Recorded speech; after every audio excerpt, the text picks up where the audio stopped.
Fait qu'aujourd'hui, on fait des tests de farine. En gros, on a 3 mélanges différents, la version 1, la version 2, la version 3.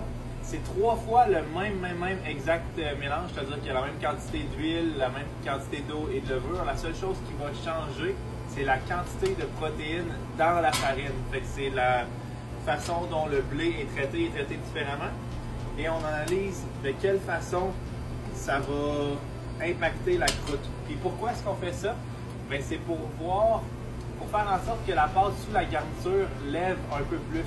Pour faire en sorte que quand on prend une pointe avec nos mains, qu'elle se tienne bien et non qu'elle soit mollasse. Je vais vous montrer comment on fait des boules de pâte à pizza. En gros, en premier, on prend notre portion de pâte.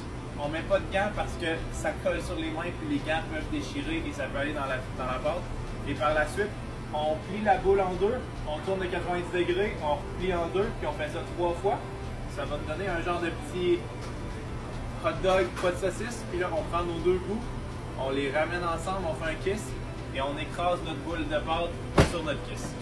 Et quand on va un petit peu plus vite, ça ressemble à ça. Fait qu'on plie une fois, 2 fois, 3 fois, on ramène les extrémités pour faire un petit kiss et on écrase la boule.